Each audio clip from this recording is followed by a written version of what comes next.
Maestro Sir Anton, guro't vlogger na Pilipino, tagahatid ng balita sa bayan ay totoo. Mga benepisyo ng guro, kanyang tinatalakay.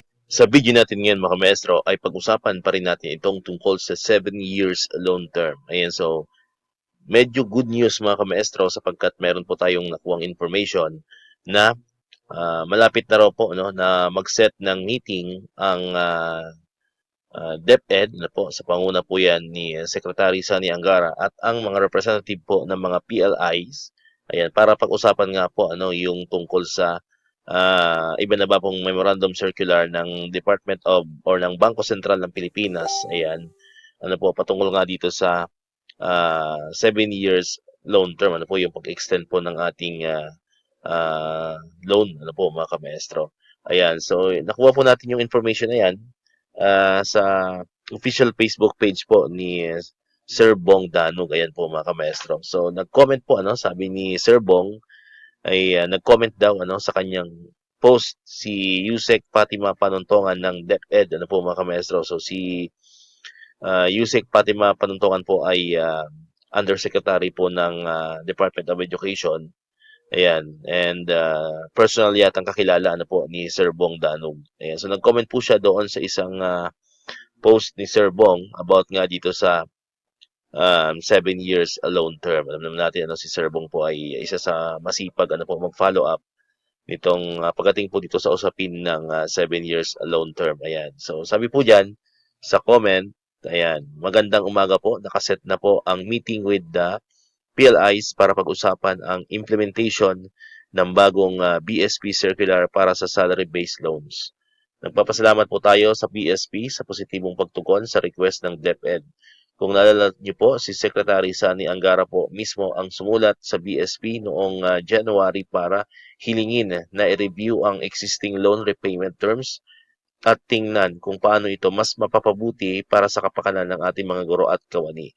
We'll keep everyone posted po. Ayan. So yan po yung ano no, yan po yung naging comment ni Yusek Fatima Panuntongan tungkol pa din dito sa usapin po pagdating sa term extension, ano po, sa loan term extension. Ayan. So isang ano po yan, isang magandang balita sapagkat alam ko na marami ano, napakarami ng nag-aantay ng updates ano po patungkol dito sa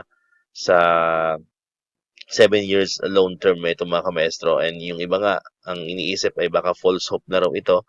Ayan, sapagkat hanggang sa kasalukuyan ay wala pa rin ano po, wala pa ring mga bangko or PLIs na nag-open ano po nitong 7 years loan term. Although mayroon tayong binalita before ano po yung PBB ano, yung Philippine Business Bank na nag-offer na raw sila ng nitong 7 years loan term, pero wala pa po tayong balita kung na-release na ba ano, na-release na ba yung kanilang niloloan ano po dito sa 7 years loan term. Ayan, so wala pa po tayong updates patungkol po doon, pero halos karamihan po sa mga PLI and sa mga bank ay hindi pa po nag-i-implement.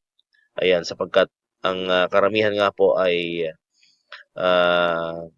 inaantay ano po ang magiging kumbaga agreement between DepEd and the PLI. So sa tingin ko po ito na po yung ano diyan, ito na po yung magiging kasagutan pa nagkaroon po ng meeting ano po ang DepEd and the PLIs. Baka magkaroon na po yan ng yung tinatawag natin na TCAA ano po mga kamaestro. And formal agreement ayan para makapag-start na po na mag-implement ano po itong mga PLIs dito po sa 7 years long term. Ayan. So yan po yung abangan po natin mga kamaestro. May nabasa rin tayo no, although hindi natin to mako-confirm. Ito'y galing lamang sa isang comment section na baka daw po sa July 14 ano, magsiset ng meeting. Ayun daw po yan sa China Bank ano po. Pero yan po ay unofficial, hindi po natin yan kino-confirm. Nabasa lamang po natin, sabi daw yan ng isa sa mga employee or official ng China Bank na baka daw sa nakaset daw sila sa July 14 meeting with DepEd, and we don't know if lahat po ng PLIs yon kung sabay-sabay or sila lang ano, China Bank lang. So yun po yung hindi natin alam, pero yun nga Ang maganda po diyan ay nagkaroon na po ng